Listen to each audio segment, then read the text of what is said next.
मंगलाचरण करेंगे। ओम नमः सिद्धेभ्याय जय श्री ओम नमः सिद्धेभ्याय जय श्री ओम नमः सिद्धेभ्या। मंगलम भगवान वीरो मंगलम गौतमो गणी मंगलम कुंद कुंदाद्यो जयंदर्मोस्तु मंगलम सर्वमंगल मांगल्यम सर्व कल्याण कारकम प्रधानम सर्वधर्माणाम जैनम जयतु शासनम जैनम जयतु शासनम जैनम जयतु शासनम।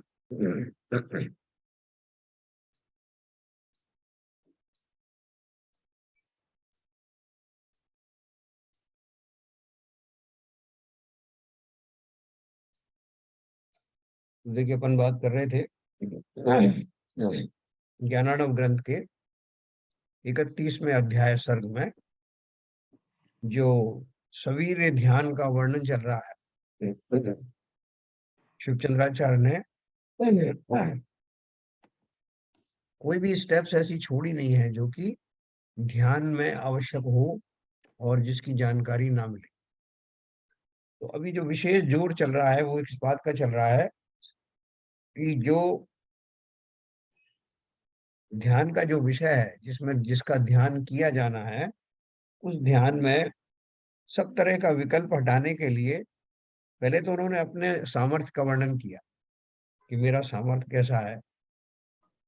उसके पहले की भूमिकाएं तो सब अपने को मालूम है, राग द्वेष से रहितता हो गई, कषायों से रहितता हो गई, वो सब हो गया। उसके बाद में मन पर नियंत्रण हो गया, इंद्रियों पर नियंत्रण हो गया। और वो जो ध्यान करने जा रहा है जो साधक, उस साधक की जो को उस ध्येय के बारे में इतनी क्लैरिटी के साथ बता रहे हैं कि वो कहीं भी कंफ्यूज ना हो। न केवल कंफ्यूज ना हो बल्कि उसकी महिमा बता रहे हैं। जो ध्येय है उसकी महिमा बताने से क्या है कि मैं और भी ज्यादा उन्मुख होता हूँ और लालायित होता हूँ और प्रेरित होता हूँ उस ध्येय में एकाग्र होने के लिए। तो जैसा कि हम आत्मा के बारे में बहुत पहले से जानते हैं, आत्मा का वर्णन तो बहुत साधारण रूप से सब जगह मिलता है, लेकिन यहाँ जो वर्णन मिल रहा है आत्मा का उसका एक विशेष महत्व है।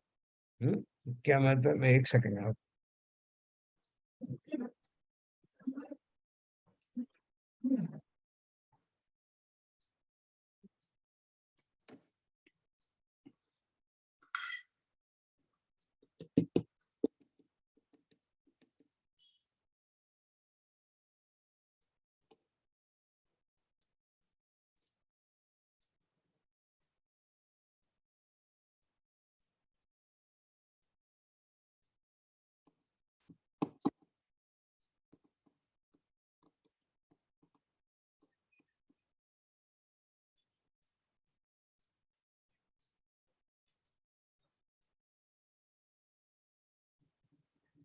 तो वो महत्व उन्होंने क्या बताया कि जो आत्मा की जो बारीकियां हैं उसमें एक तो गुण तो उन्होंने पहले ही बता दिए, उसका और बहुमान बताया। क्या बता रहे हैं देखो, अपन शेयर करेंगे स्क्रीन सीधा।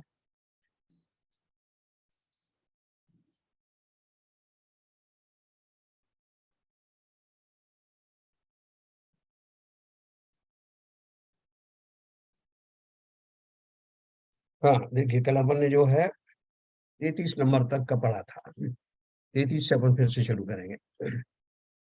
जो वचन के गोचर नहीं उद्गल के समान इंद्रिय गोचर नहीं, ऐसा अव्यक्त है जिसका अंत नहीं है। आत्मा के बारे में बता रहे हैं।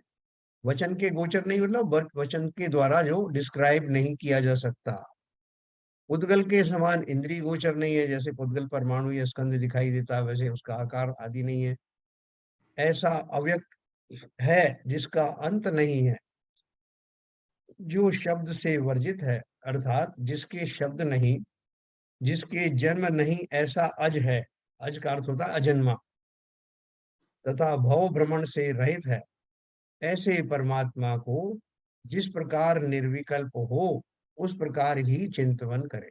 बोल रहे हैं कि जैसे अपन ने कल बात की थी ना, सबका अपना अपना थिंकिंग रहता है। कोई बोलता साहब मैं जब जब ठंडा पानी पीता हूँ तो मुझे अच्छा लगता है, कोई बोलता मुझे गर्म पानी पीता हूँ जब अच्छा लगता है। कोई बोलता है जब मैं पद्मासन में बैठता हूँ तो मुझे सुखद लगता है। ऐसे अलग अलग लोगों की अलग अलग सुखी होने की भूमिकाएं हैं।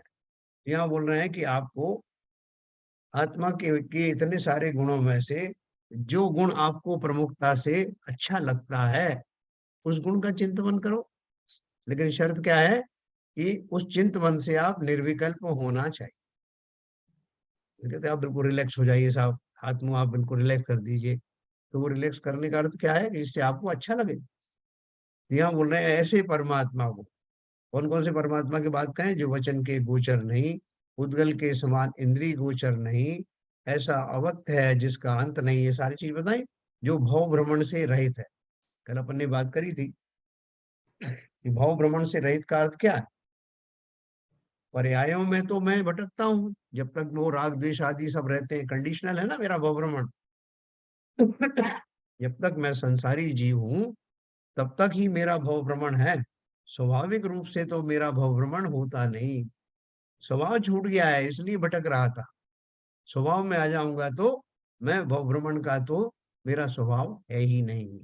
ऐसे अपने स्वरूप का चिंतन जिस भी तरीके से हो सके, निर्विकल्प हो सके, उस एक ही गुण में या एक ही उसकी कैरेक्टरिस्टिक में मन लगा देना, निर्विकल्प हो जाओ। 34 नंबर जो उसी का जो है ना एक्सटेंशन है ये सारा।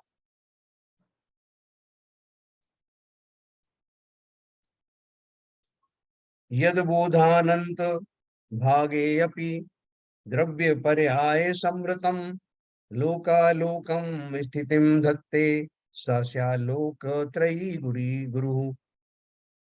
जिस परमात्मा के ज्ञान के अनंत में भाग में द्रव्य पर्यायों से भरा हुआ यह अलोक सहित लोक स्थित है, वही परमात्मा तीन लोक का गुरु है।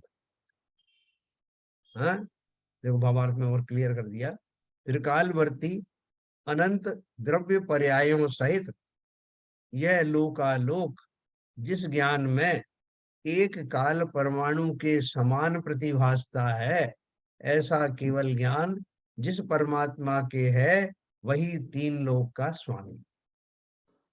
क्या बोल रहे हैं, पहले ऊपर में भी वो लाइन दी है, जिस परमात्मा के ज्ञान के अनंत में भाग में द्रव्य पर्यायों से भरा हुआ यह अलोक और लोक, लोकालोक स्थित है, वही परमात्मा तीन लोक का गुरु है। वो बोल रहे हैं कि इतना बड़ा जो संसार है, तीन लोक है जो, न केवल लोकाकाश बल्कि अलोकाकाश का भी ज्ञान जिसके संपूर्ण ज्ञान का एक अनंतमा भाग में ही आ जाता है। मतलब ज्ञान तो इतना व्यापक है कि ऐसे तीनों ये लोकालोक, लोक और अलोक ऐसे हजारों अनंतों भी हों तब भी वो ज्ञान जानने की सामर्थ्य रखता। ये तो छोटा सा ही है। जैसे अपन बोलते हैं साहब पृथ्वी बहुत बड़ी है साहब, विश्व बहुत बड़ा है। तो लेकिन जो कोई ऊपर गैलेक्सी में बैठा हुआ है जिसको बहुत सारी गैलेक्सी दिखाई दे रही हैं, तो उसको लिए वो पृथ्वी एक छोटा सा ग्रह या उपग्रह के समान अलग से नजर आता है, एक छोटा संपूर्ण पृथ्वी। क्योंकि उसको तो उसका बहुत व्यापकता है ना, और बड़े बड़े बहुत सारे उसको दिख रहे हैं सब। तो पृथ्वी तो उसमें एक छोटा सा अंश है। उसी प्रकार से केवल ज्ञान का जो सामर्थ्य है, उस सामर्थ्य के बल से, उस ज्ञान के बल से ऐसे लोक और अलोक मिल करके अनंतों भी क्यों ना आ जाएं, केवल ज्ञान की सामर्थ्य है उन सबको जान लेना। लेकिन अभी जानने की कितनी जरूरत पड़ रही है, इतना छोटा सा। इस लोक अलोक को उन्होंने कितना छोटा माना, जैसे एक काल अणु क्यों ना हो। कालाणु होता ना, कालाणु कहाँ है, लोक के एक एक प्रदेश में एक कालाणु की कल्पना की गई है कि जो पूरे हमने लोक को प्रदेशों में बांट दिया। उस प्रदेशों का अर्थ क्या है, जो सबसे छोटा स्थान है उसको, जिसे एक परमाणु घेरता है उसे हम प्रदेश कहते हैं। और हर एक आकाश के प्रदेश में यानी उस स्पेस में एक एक कालाणु माना गया है, जो उस प्रदेश में होने वाले परिणमन में निमित्त बनता है। तो वो कालाणु जो है वो एक प्रदेश मात्र के लिए है, एकदम छोटी सी चीज है, एक स्मॉलेस्ट यूनिट है। तो बोल रहे हैं कि जैसे वो स्मॉलेस्ट यूनिट हमारे लिए कहने में आ रहा है, ऐसे ही संपूर्ण लोकालोक उनके लिए स्मॉलेस्ट यूनिट है। केवल ज्ञान की इतनी व्यापकता है कि संपूर्ण लोकालोक जो है मानो कि एक कालाणु भर ही हो, ऐसी उन्होंने बात कही गई है। इससे क्या जाहिर होता है कि मैं जो जीव द्रव्य हूं, उसकी सामर्थ्य ऐसी है कि जब मैं परमात्मा बनता हूं, शक्ति अपेक्षा से तो अभी से है, परमात्मा खाली उसका महत्व बताने के लिए बोल रहे हैं कि मेरे अंदर में इतनी सामर्थ्य है कि मैं अपने केवल ज्ञान वाली पर्याय के माध्यम से समस्त लोक और अलोक को ऐसा जान लेता हूं जैसे हमारे मेरे लिए जानने के लिए वो कुछ भी नहीं है, वो छोटी सी यूनिट। ऐसा कह के उन्होंने केवल ज्ञान की, आप सोचो, आप कल्पना भी नहीं कर सकते वो केवल ज्ञान की सामर्थ्य कितनी होगी। देखो, हमें जितना कुछ ज्ञान मिला है द्वादशांग वाणी के थ्रू मिला है। द्वादशांग वाणी किसकी कीर्ति है? जिनेन्द्र देव की, तीर्थंकर की। और उसका अनंतमा भाग जो वो अनुभव करते हैं, देखते हैं, वो सारा वाणी में नहीं आता, क्योंकि वाणी की अपनी मर्यादा है। उस अनंत गुना ज्ञान का एक अनंतमा भाग ही दिव्य ध्वनि के रूप में आता है, और उसका अनंतमा भाग ही गणधर गूंज पाते हैं, और उसका एक अनंतमा भाग ही हम तक पहुंचता है, और उसका भी एक अनंतमा भाग ही आज अवेलेबल है। तो सोचो, वो केवल ज्ञानी कितने ज्ञान का अनुभव करते होंगे, हम सोच भी नहीं सकते। इतना व्यापक ज्ञान, और उसको ज्ञान को एक कंडीशन और होती है, जैसे आपको कोई बढ़िया स्वादिष्ट घर में कोई लड्डू बनाए, ताकत के लड्डू बनते थे ना पहले, तो उनको किसी में ढिंडोरा नहीं पीटा जाता था, वैसा अब हमारे यहाँ से लड्डू बने ना किसी और को ऑफर किया जाता, वो स्वयं के कंजम्पशन के लिए होते। उसी तरह से केवल ज्ञानी का जो ज्ञान की व्यापकता के माध्यम से जानना होता है, कौन कौन सी चीज वो जान लेते हैं जो सब एग्जिस्ट करती है, उसके अलावा कुछ और है ही नहीं। तीन लोक की रचना कैसे हुई, समस्त जीवों की रचना ऐसी ही क्यों हुई, उनका आकार प्रकार ऐसा ही क्यों बना, कैसे मंत्र तंत्र होते हैं, मंत्र तंत्र का क्या प्रयोग से कैसे कैसे होता है, क्या फलीभूत होता है, परमाणुओं का ट्रांसफर कैसे होता है, स्कंदों की उत्पत्ति और बंधन कैसे होते हैं, ये बहुत व्यापक सब्जेक्ट है। इनका वो साक्षात्कार करते हैं, डायरेक्ट देखते हैं। उनके लिए संसार कोई रहस्य नहीं है। हम तो बहुत सारी चीज सोच रहे हैं साहब, ये कर्म सिद्धांत था, कर्मों के हिसाब से हो, पता नहीं साहब। उनको वो कर्म प्रत्यक्ष दिखाई देते हैं, जिन परमाणुओं से वो कर्म बनते हैं, उनकी कंपोजिशन, उनका बनना भी वो प्रत्यक्ष देखते हैं, है ना। ये तो अवधि ज्ञानी ही जान लेता है, परमाणु का अंतिम भाग तक जो है अवधि ज्ञानी ही जान लेता है। तो सोचो, उन केवल ज्ञानी की ज्ञान का क्या महानता और व्यापकता होगी। और ऐसे केवल ज्ञान का धारी, ऐसे केवल ज्ञान वाली पर्याय का योग्यता धारण करने वाला मैं स्वयं ही हूँ, अहम परमात्मा।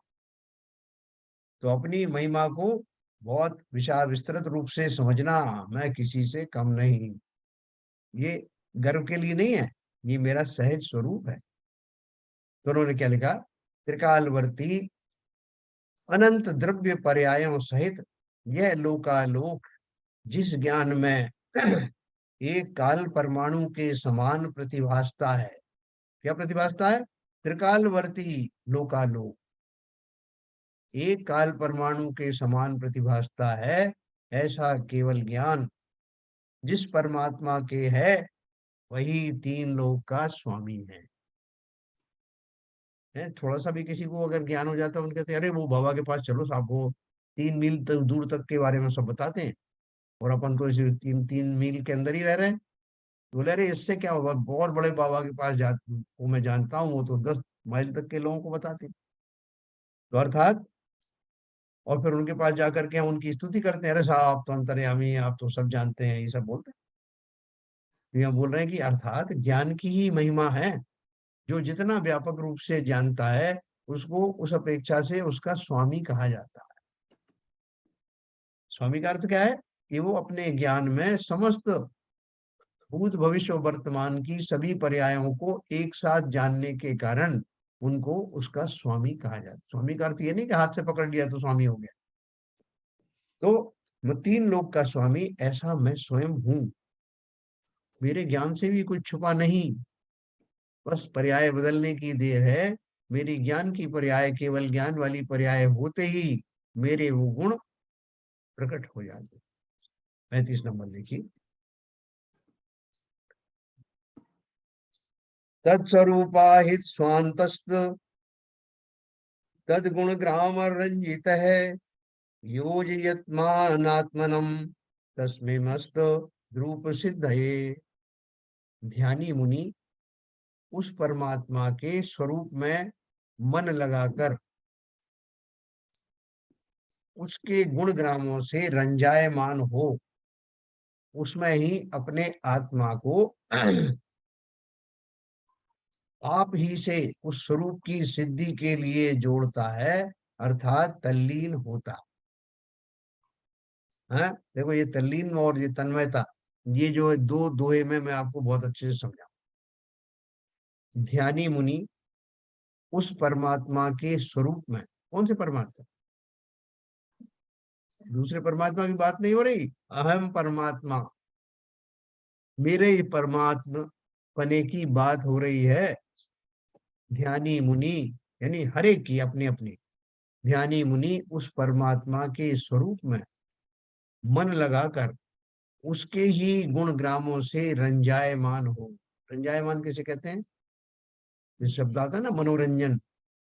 मनोरंजन में मन को प्रसन्न करने वाला। उसी में रम जाए। हाँ, तो यहाँ रंजायमान का अर्थ है प्रसन्न होना। अपने ही गुणों को देख देख के निरख निरख करके प्रसन्न होना, ऐसा ध्यान की अवस्था प्रत्येक मुनि की होती है, होनी भी चाहिए। उसमें ही अपने आत्मा को आप ही से उस स्वरूप की सिद्धि के लिए जोड़ता है, अर्थात तल्लीन होता है ना। जैसे अपन जो वो सिंक्रोनाइज करना है ना, घड़ी में कितने बजे है, एक घड़ी से दूसरी घड़ी में आपको टाइम देख के उसको सेट करना है। तो अपन क्या करते हैं, उस घड़ी में देखते जाते हैं और उस नीडल को वहां तक लाते हैं जहां पर वो सही टाइम बता रही होती। तो वो मैं क्या कर रहा हूँ, मैं प्रयत्न ये कर रहा हूँ कि मेरी घड़ी में वही टाइम आ जाए जो वास्तव में हो रहा है। तो यहाँ वो क्या बोल रहे हैं कि वो मुनि प्रयास कर रहे हैं कि मेरी घड़ी सेट हो जाए वहां जहां मैं अपने स्वरूप में स्थिर हो जाऊं। वो जो सुई घूम रही थी ना, इधर उधर घूमते घूमते एक जगह फिक्स हो जानी है, वो फिक्स होने के लिए वो मुनि प्रयत्नशील है। और वो मुनि और कोई नहीं, वो मैं ही हूँ। ये ध्यान रखना। जो भले ही जो है थर्ड पर्सन के माध्यम से बताया जा रहा है, लेकिन मेरे बारे में ही बताया जा रहा है। 36 नंबर। इत्यजस्रम स्मरण योगी तत्स्वरूपावलंबित है, तन्मयत्वम वाप्नोति ग्राह्य ग्राहक वर्जितम। इस प्रकार निरंतर स्मरण करता हुआ योगी उस परमात्मा के स्वरूप के अवलंबन से युक्त होकर उसके तन्मयत्व को प्राप्त होता है। बार बार समझना, उस परमात्मा का अर्थ क्या है? कोई अरहंत सिद्ध की बात नहीं हो रही, ये बात हो रही है मेरी, हम सबकी, अपने अपने आत्म द्रव्य की, अपने अपने परमात्मा पने की। कि इस प्रकार निरंतर स्मरण करता हुआ योगी मुनि उस परमात्मा के स्वरूप के अवलंबन से युक्त होकर, अवलंबन भी स्वरूप का ही है, अब मैं खाली वैसा ही बनने जा रहा हूं। आपने देखा बहुत सारे जो जीव होते हैं वनस्पति में, आप देखोगे तो वो कैमोफ्लाइज हो जाते हैं। गोभी में जो एक कुछ कीड़े होते हैं वो गोभी की ही जात के होते हैं, वो जैसे ही दिखते हैं।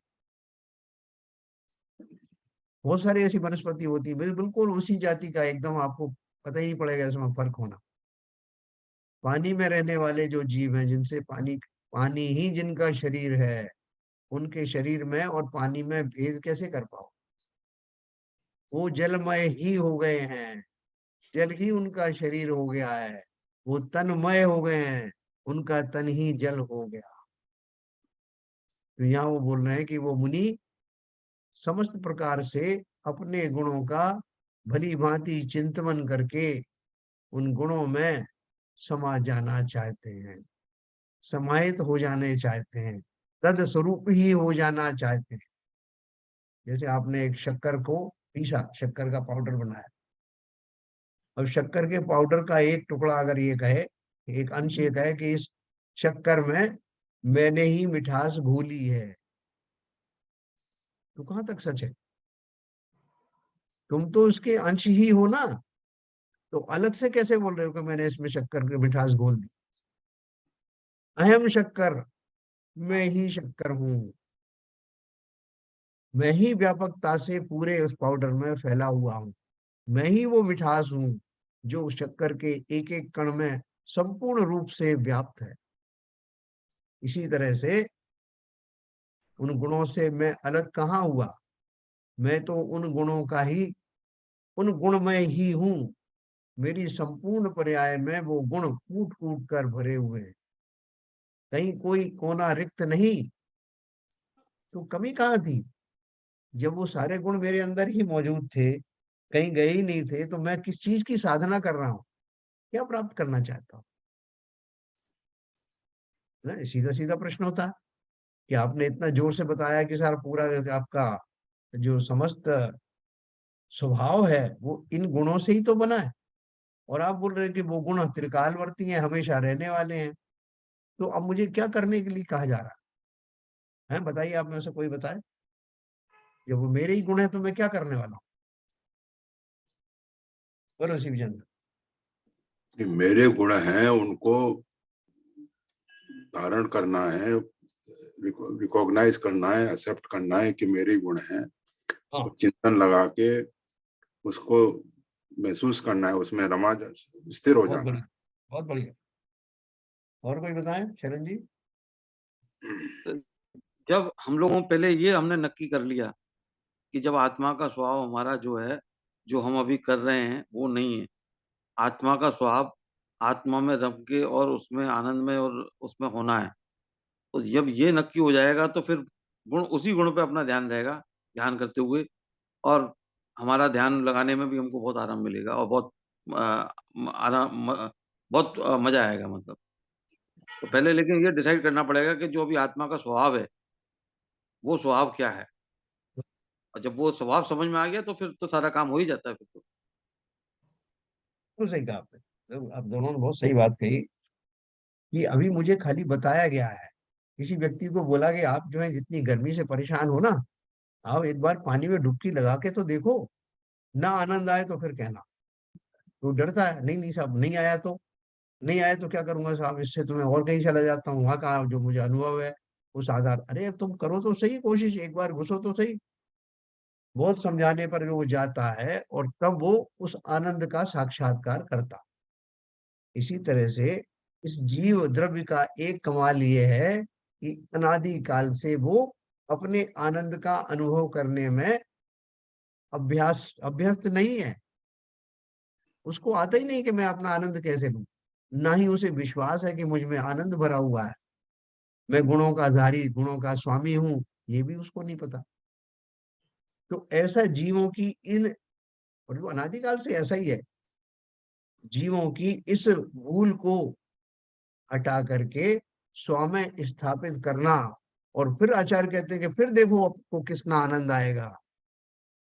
सामग्री कोई बाहर से लाया नहीं, खाली मेरी मान्यता में नहीं था और मेरे चारित्र में नहीं था।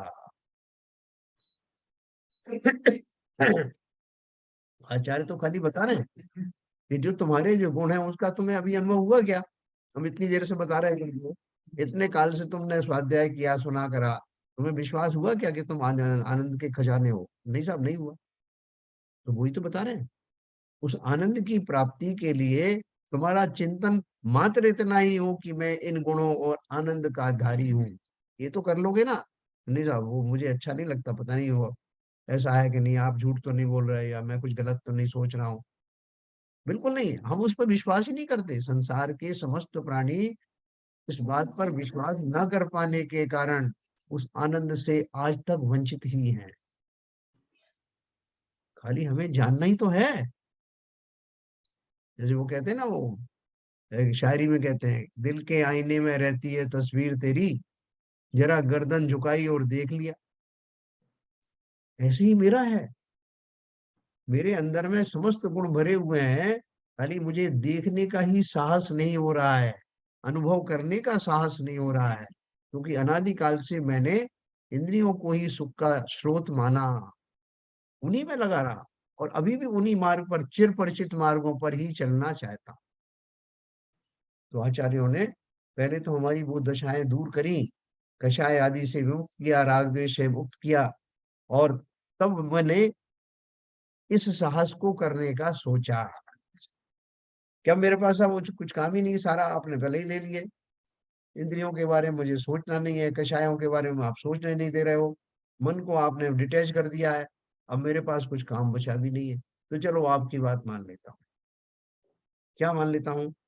कि अब मैं अपने आप में जो जो आपने बताया मेरे अंदर गुण है, उसमें स्थिर होने का प्रयास करता हूँ।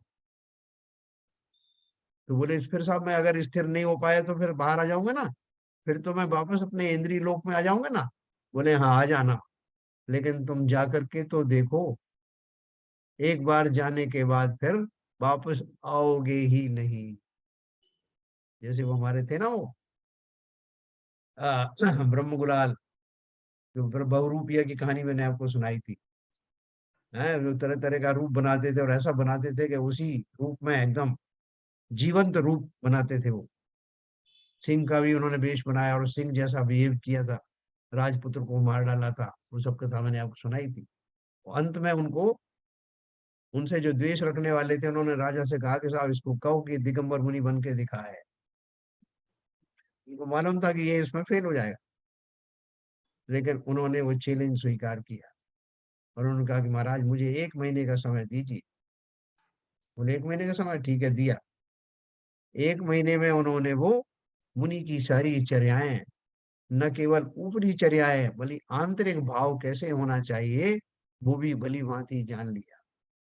और जब वो दिन आया तो मुनि बन करके दिखाया। राजा ने उनको देख के बहुत उनकी सराहना की, बहुत बढ़िया वेश धारण किया तुमने, पता ही नहीं चल रहा कि तुम मुनि हो या नहीं हो। चलो अब तुम्हारा ये नाटक बहुत हो गया, हम सबको पसंद आया, अपना पारितोषिक ले लेना राजभवन से आकर के, राजमहल में आकर, दरबार में आकर। उन्होंने क्या कहा?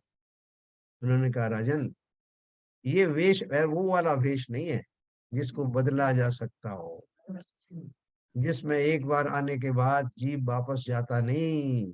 तभी तो वो दिगंबरत्व का सही श्रेयस्कर आचरण है। इसलिए मैं अब मुनि ही हूँ। ठीक उसी तरह से आचार्यों ने हमको ये एक्सपेरिमेंट करने के लिए बोला, तो किस भाव से बोला? क्योंकि हमारे सारे कषाय राग द्वेष पहले ही छूट गए, इंद्रियों से मोह भंग हो चुका है। अब जब मैं छलांग लगा रहा हूँ, उसमें डुबकी ले रहा हूँ उस आनंद की, तो क्या कभी इस आनंद से बाहर निकलने का भाव आएगा?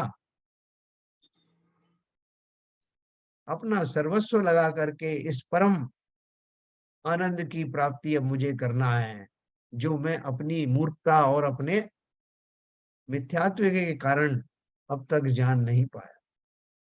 इसलिए बहुत बढ़िया ये एकदम जो उन्होंने फोकस्ड करके जो बात कही है, और जैसा शनै शनै हम यहाँ आए हैं, बिल्कुल यही कल्पना करना कि मैं अब तन्मय होने जा रहा हूँ। कैसे तन्मय होने जा रहा हूँ, एक दो आपको और सुनाऊंगा, फिर आपको एक बढ़िया रूपक बताऊंगा। तो देखो, इस प्रकार निरंतर स्मरण करता हुआ योगी उस परमात्मा के स्वरूप के अवलंबन से होकर उसकी तन्मयत्व को प्राप्त करता है। हाँ, इसको मैं पढ़ता हूँ 36 नंबर। इत्यजस्रम स्मरण योगी तत्स्वरूपावलंबित है तन्मयत्व मवापाप्नोति ग्राह्य ग्राहक वर्जितम। इस प्रकार निरंतर स्मरण करता हुआ योगी उस परमात्मा के स्वरूप के अवलंबन से युक्त होकर उसके तन्मयत्व को प्राप्त होता है। कैसा होता है कि यह परमात्मा का स्वरूप है, सो तो मेरे ग्रहण करने योग्य है और मैं इसका ग्रहण करने वाला हूँ, ऐसे ग्राह्य ग्राहक भाव से वर्जित होता है, अर्थात द्वैत भाव नहीं रहता है। जैसे अपन को कोई कहना भाई साहब वो आप ऐसा करिए, अपने शरीर की तो कभी कभी ध्यान रखना, लेकिन अपनी आत्मा के बारे में विशेष ध्यान रखना। तो अब मैं कौन हो गया? एक शरीर अलग हो गया, एक आत्मा अलग हो गया, और मैं उन दोनों को अपना या पराया मानने वाला मैं कोई तीसरी चीज हो गया। तो ये जो ग्राह्य ग्राहक बात है, साहब अपनी आत्मा बहुत बढ़िया है, साहब उसकी शरण लो, ये व्यवहार से कहा जाता है। कौन लेगा शरण? मैं ही आत्मा हूं, मुझे किसकी शरण लेनी? वो गुण मेरे साथ देखो, आपके आत्मा में बहुत गुण है, उन गुणों को आप ग्रहण करिए। कहाँ से ग्रहण करना? जब मैं ही उन गुणों का धारी हूं और वो मेरे अभिन्न वस्तुएं हैं, उनको मैं अलग नहीं कर सकता, तो फिर ये ग्रहण का भाव कहाँ से आया कि आत्मा के गुणों का ग्रहण करो, सब अच्छे अच्छे गुणों का ग्रहण करो? कहाँ से करें? है ही मेरे। तो यहाँ उन्होंने बोला यह परमात्मा का रूप है, सो तो मेरे ग्रहण करने योग्य है और मैं इसका ग्रहण करने वाला हूं, ऐसा ग्राह्य ग्राह्य भाव से रहित हो जाता है। जब भी बात करना, मैं जब शब्द कहो तो मैं मतलब आत्मा, ये मेरी बात है। व्यवहार में कुछ भी कहो, लेकिन बोलते समय ध्यान रखना कि मैं का अर्थ क्या है। मैं ना शरीर हूं, मैं ना कोई अन्य वस्तु हूं, मैं वो प्रसिद्ध आत्म द्रव्य हूं जिसके सभी गुण मेरे अभिन्न हैं, कोई भी गुण अलग किया नहीं जा सकता, उन गुणों से ही निर्मित द्रव्य होता है, और मैं वो प्रसिद्ध आत्म द्रव्य हूँ। ऐसा भाव रखे नहीं ना, अर्थात द्वैत भाव नहीं रहता, मतलब कर्ता कर्म की बात नहीं होती, ये फल रखा है, ये फल मेरा है, मैं इसको खाऊंगा। जहां मैंने ये मेरा कहा तो मतलब एक स्वामित्व हुआ, तो वो जो जिसके ऊपर स्वामित्व है वो कोई दूसरा पदार्थ है। यहाँ तो स्वामित्व का भाव भी नहीं है, मैं गुणमय ही हूँ, गुणों से ही बना हुआ। ऐसा भाव निरंतर रखना। बोल चाल में भले ही हम कहते रहे साहब मुझे अपनी आत्मा का ध्यान रखना है साहब, मैं अपनी आत्मा का चिंतन करता हूँ, आप भी अपनी आत्मा का चिंतन करो, ये सब व्यवहार की बातें हैं। मैं इंटीग्रल पार्ट हूँ। जैसे वो श्रीमद राजचंद्र जी कहते हैं ना कि हमें बहुत विचार करने के बाद में ऐसा ध्यान आता है कि हम शरीरधारी भी हैं, हमें लगता ही नहीं है कि मेरे शरीर है।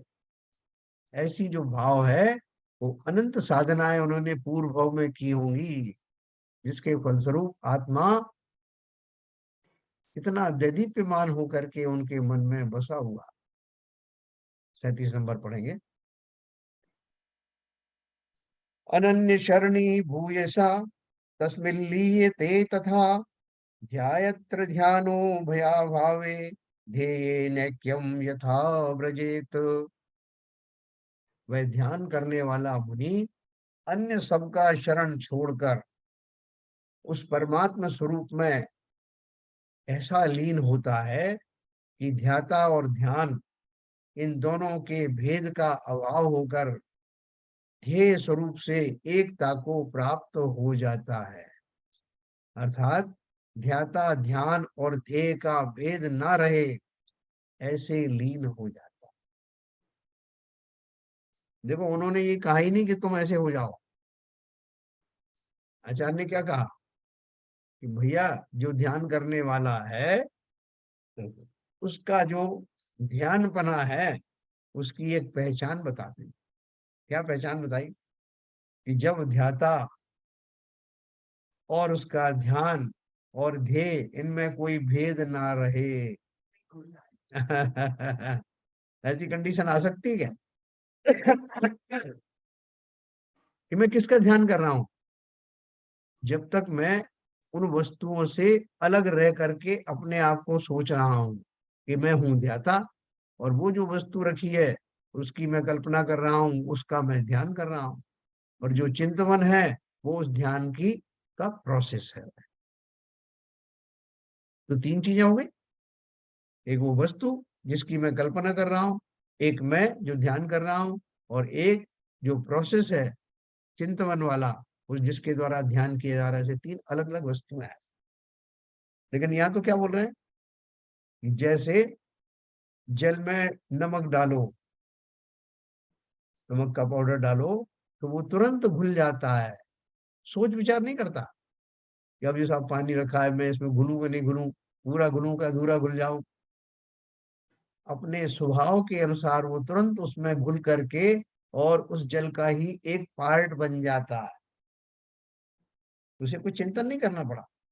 उसी प्रकार से जीव अपने इन आवरणों से जैसे ही रहित होता है, उस समय तो वो चिंतन भी नहीं करता जो जो अपन ने गुण बताए उसके, वो कोई चिंतन नहीं चलता कि मेरे अंदर कौन से गुण है, साहब मैं तीन लोक का स्वामी हूँ, फला हूँ, ढिमका हूँ, कुछ नहीं। अपने स्वरूप का चिंतन करते करते स्वरूप में ही चिंतन भी, अपन जो शब्द कहते हैं वो बाह्य शब्द है वैसे तो, लेकिन असली शब्द क्या है कि मैं जब अपने में ही डूब जाता हूं, जिसको मैंने बलपूर्वक उस चिंतन को अपने से अलग रखा था, अब मैंने वो बल हटा दिया, फोर्सफुली अपने आप को अलग किया था मैंने, अज्ञानवश दूर किया था। उस अज्ञान की माया को समेटते ही मैं तो स्वयं में समाहित ही हूँ, निमग्न ही हूँ, तन्मय ही। मैंने रोक रखा था। जैसे कोई व्यक्ति है, उसको जो है वो डूब ना जाए, उसने इधर उधर के जो है वो पेड़ पकड़ रखे थे कि कहीं मेरा पैर ना फिसल जाए, कहीं मैं डूब ही ना जाऊं, तो वो पकड़ रखे थे, वो डूब नहीं रहा था। लेकिन उसको मालूम पड़ा कि ये जो डूबना है, जिसमें डूबने जा रहा हूँ, वो डूबने योग्य वस्तु है। तो क्या करेगा? जो जो आलम्बन लिए हुए थे सब छोड़ देगा और समा जाएगा उस आनंद की सागर में। तो इसलिए वो ध्यान ध्येय और ध्याता, ध्यान और ध्येय तीनों एक होने का अर्थ क्या है? अर्थ ये है कि वास्तव में तो मैं डूब ही जाता, डूबा ही हुआ हूँ, अपने में स्वयं में डूबा ही हुआ हूँ, लेकिन भ्रमवश, क्योंकि मुझे संसार प्रिय था, इसलिए मैंने वो संसार से कहीं मेरे पैर ना उखड़ जाएं, मैंने विषयों की सहारे आलम्बन ले रखे थे, मैंने झूठे चिंतन के आलम्बन ले रखे थे, मैंने अपने आप को संसारी समझ रखा था, और इस आनंद की मुझे कल्पना ही नहीं थी कि ये सब तरह से इस अकल्पनीय सुख का मैं स्वयं स्वामी हूँ। एक बार समझ में आ गया ना, तो जैसे ही छोड़े बाकी के आलम्बन, मैं उसमें डूब गया। मैंने कोई चिंतन थोड़ी किया, मैंने कोई ध्यान नहीं किया, मैंने उन गुणों को भी नहीं चिंतन किया कि मेरे अंदर क्या क्या गुण। बस जिन आलम्बनों को, खोटे आलम्बनों को पकड़ रखा था, उनके छूटते ही मैं अपने स्वरूप में आ जाता। और यही वो स्थिति है जहां ध्यान, ध्याता और ध्येय तीनों एक में एक हो जाते हैं। सोच के देखना है, कितनी बढ़िया स्थिति है। हमको तो लग रहा है कि बड़ी मेहनत करनी पड़ेगी साहब, बिल्कुल करनी पड़ेगी, लेकिन किस लिए करनी पड़ेगी?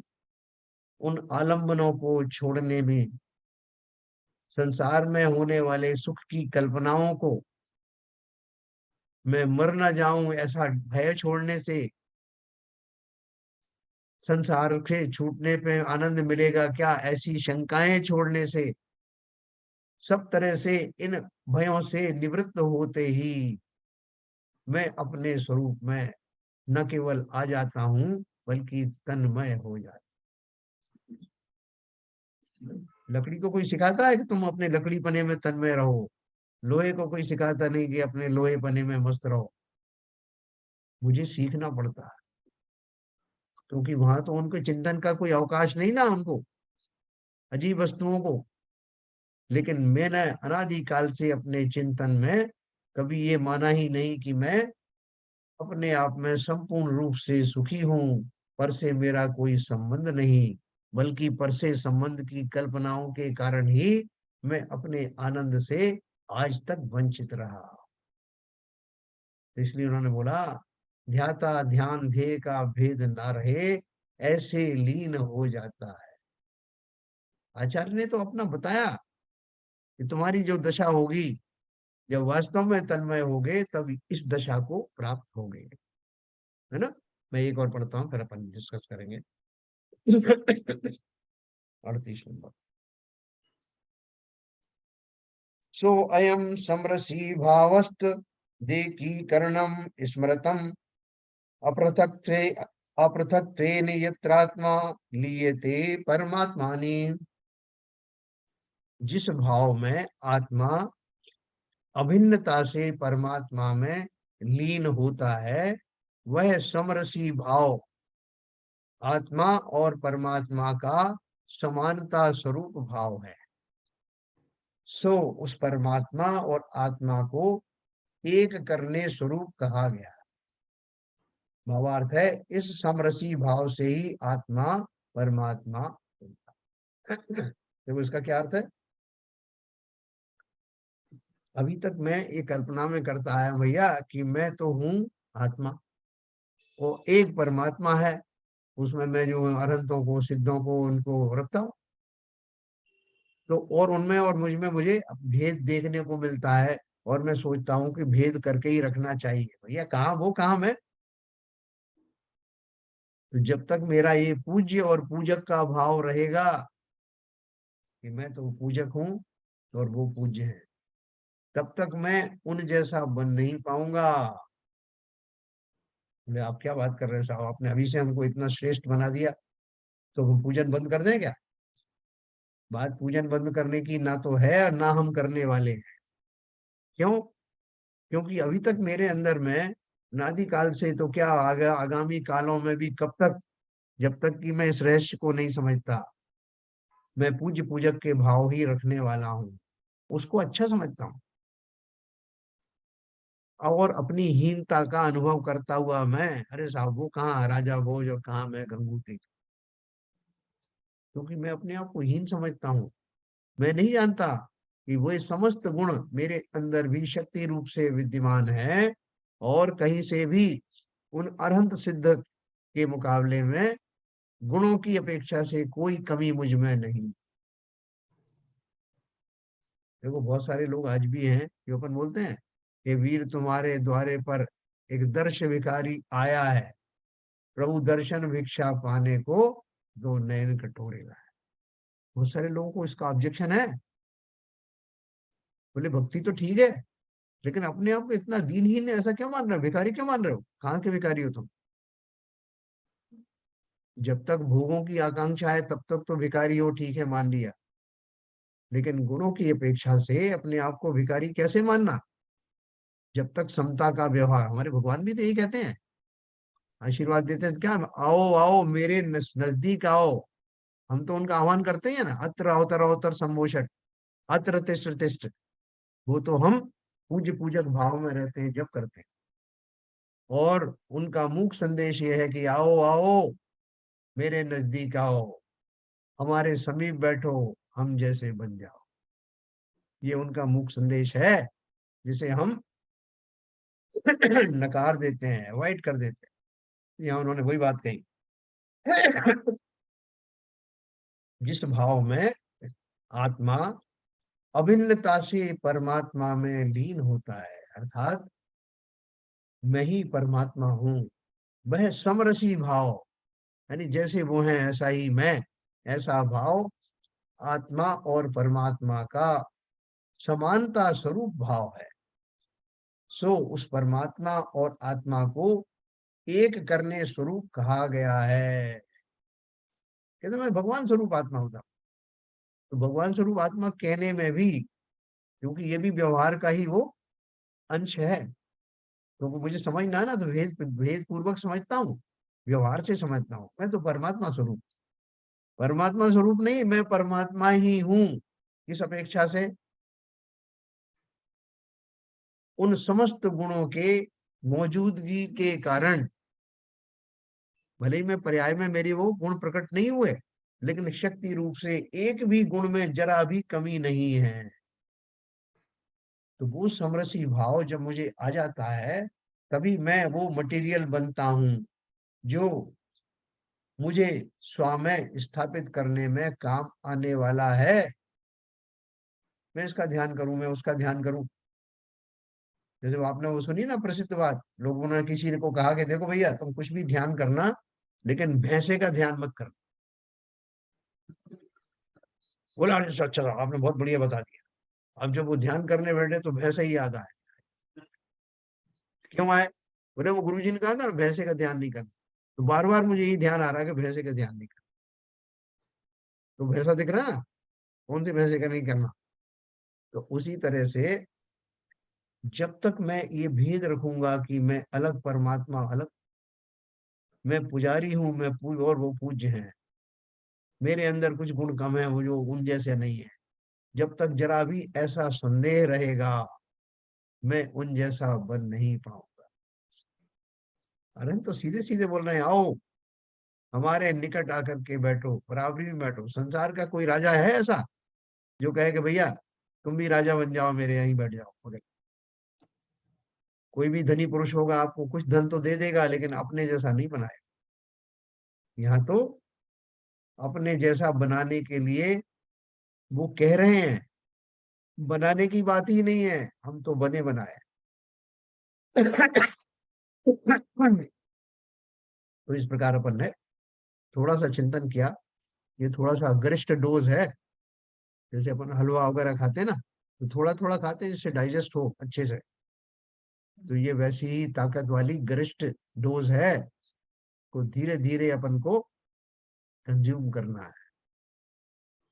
मैं आत्मा हूं, मैं ही परमात्मा हूं, इस भाव को अंदर में जगाना, इतना साहस बटोरना कि जिनकी पूजन कर रहा हूं उनसे सीधे कहना कि भगवान आपने स्वयं ही तो बताया कि मैं आपके ही योग्य हूँ, आपके समीप बैठने के योग्य हूँ। मैं कब तक पुजारी बनता रहूंगा? मैं भक्त नहीं भगवान बनूंगा। भगवान भी यही कह रहे हैं कि ऐसे ही करो। तो अपन इसकी अभी थोड़ी चर्चा करेंगे।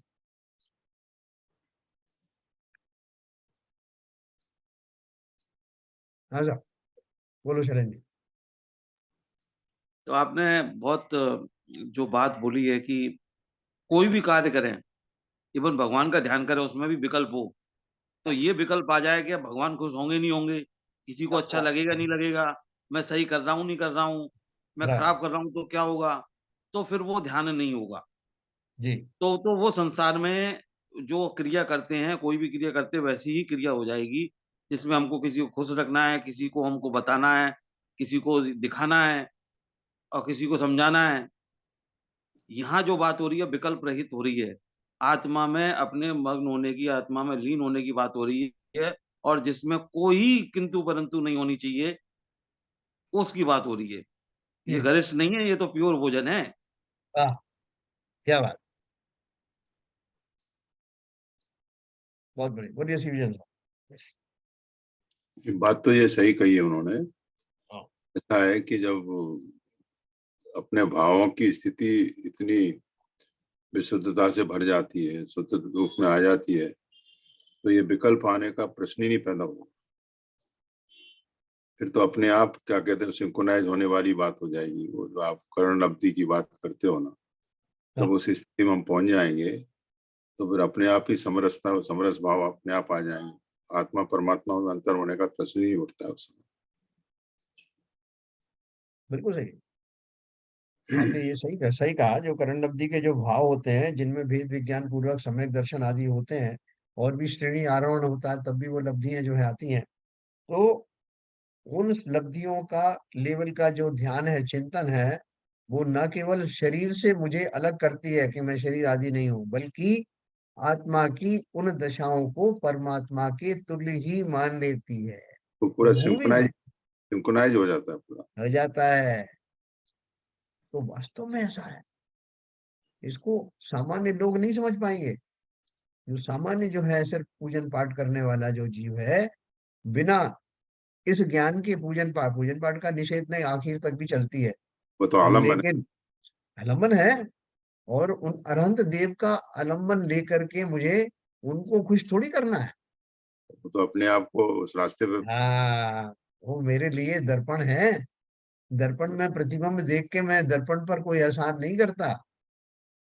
उसी तरह से इन जिनेन्द्र देव की प्रतिबिंबों की पूजन करके उनके माध्यम से स्वयं के गुणों का आईना देखता हूँ, स्वयं की ही पूजा करता हूँ।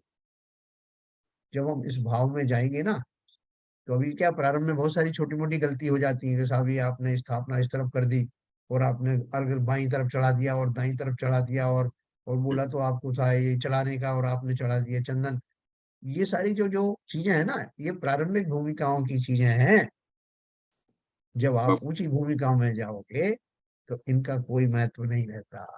उनका इम्पोर्टेंस इतना ही है आपको डिसिप्लिन बनाने के लिए। बस, क्या वो हर हर कोई ये नहीं तो अपने हिसाब से करने लगे उसके लिए है, लेकिन अगर उसमें कोई थोड़ी बहुत भूल चूक भी हो जाए, आप भावों में इतने खोए हुए हैं, तो ये तो कोई विकल्प आपको कोई विकल्प नहीं आना चाहिए उसमें। बिल्कुल नहीं, इसका श्राव कोई अपराध भी नहीं। श्रावक श्रावक का उत्कृष्ट भाव है मंदिर बनाने का।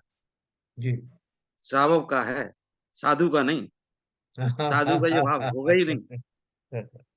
ये श्रावक का है। उसकी लिमिट है कि मंदिर बनाया तो उसका स्वभाव आएगा, सब मंदिर बनेगा, सब दर्शन करेंगे, पूजा करेंगे, कितनी हाँ भगवान की तीनों लोक के देवों की अपन आराधना करेंगे, कितना मजा आएगा और हाँ, सब करेंगे और बड़ा आनंद आएगा, बड़ा पुण्य मिलेगा साहब। ये श्रावक का है, साधु का नहीं। बिल्कुल सही बात। साधु को तो इस चीज से बहुत आगे निकल चुके होते हैं। ये बात, तोरा मन मंदिर कहलावे, है ना।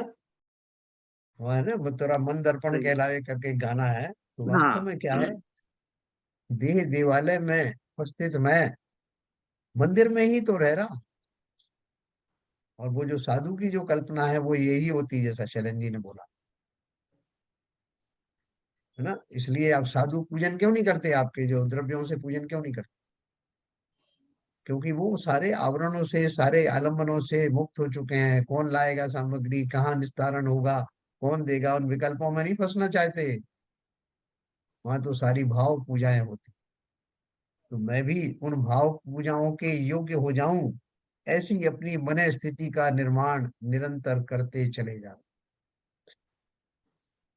क्या नीरजा जी, ऐसे भाव आते हैं कभी पूजन में? कभी कभी आ जाते हैं, हाँ, लेकिन बहुत मोमेंट्री होते हैं। वाह। मतलब देखो, हमने कभी इस एंगल से सोचा ही नहीं कि मैं जो हूँ आज जिनेन्द्र देव के समतुल्य हूँ। हमें वो ऐसा साहस करते हुए भी डर लगता है, अरे साहब क्या बात कर रहे हैं, लगता है ना डर। कोई कहे कि आप भगवान स्वरूप हैं, अरे साहब ये तो आप ऐसे ही समझा रहे हो। तो ऐसा लगता है नीरजा जी, ये सब जो है जो हमको खाली चढ़ाने के लिए बात कही जा रही है, बाकी हम इस नहीं, लायक का ऐसा तो नहीं, ऐसा तो नहीं लगता है। ना देखो, वास्तव में ये सामर्थ्य आना, जिनेन्द्र देव के समतुल्य अपने को समझने के भाव आना, ये भी मामूली बात नहीं, जी। हर एक के बस का नहीं। जी। तो चलिए अपन इस दिशा में भले ही धीरे धीरे बढ़ रहे हैं, नहीं तो मुझे लगता है कि अपन सही मार्ग पर जा रहे तो मतलब जैन धर्म का एक मूल जैसे मैं समझ में आया कि विकल्पों को छोड़ता जाना भी एक धर्म, मतलब जैन धर्म की ही वो है। हैं। बिल्कुल। और आपको अंतिम विकल्प रहित होना है, ये आपकी अंतिम अवस्था है, निर्माण की अवस्था है। देखो एक्चुअल में क्या है शैलेंद्र जी, अपन जो है वो जो दर्शन है, जैन दर्शन है और जैन संप्रदाय है, दोनों को जोड़ देते हैं। जैसे अब मैंने जैन कुल में जन्म लिया इसलिए मुझे ये सब करना है, और जो नहीं कर पा रहा है उसको अपन जो है धिक्कारते हैं। तो वो जो संप्रदायत्व है वो एक अलग चीज है, वहां मुझे वो आचरण सिखाए जाते हैं, वो सब सही है। लेकिन जैन दर्शन तो कोई भी अपना सकता है। उस जैन दर्शन में जाने के लिए जो अनुशासन किया जाता है, उसमें जैनियों में उसको नियम संयम आदि कहते हैं। लेकिन वो नियम संयम जो है, वो ही मात्र मेरा लक्ष्य नहीं। मेरा लक्ष्य तो उस माध्यम से उस जैन सिद्धांतों को न केवल समझना, बल्कि हृदयंगम करना है। सही बात है। तो धीरे धीरे करके अपने ये जीवन में जरूर आएगा, ऐसा मुझे विश्वास है।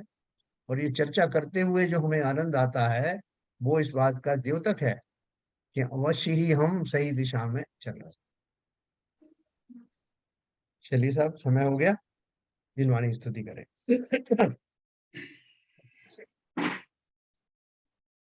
मिथ्यात्म नाश वे को, ज्ञान के प्रकाश वे को, आपा पर भास वे को, भानु सी बखानी है। छहो द्रव्य जान वे को, बंद विधि भान वे को, स्वपर पिछान वे को, परम प्रमानी है। अनुभव बताए वे को, जीव के जताए वे को, काहू न सताए वे को, भव्य ओरियानी है। जहाँ तहाँ तार वे को, पार के उतार वे को, सुख विस्तार वे को, यही जिनवाणी है। हे जिनवाणी भारती, तो ये जपो दिन रैन, जो तेरी शरणा गहे, सो पावे सुख चैन। या वाणी के ज्ञान ते, सूझे लोकालोक, सो वाणी मस्तक धरूं, सदा देत हूँ धो। जिनवाणी माता की जय।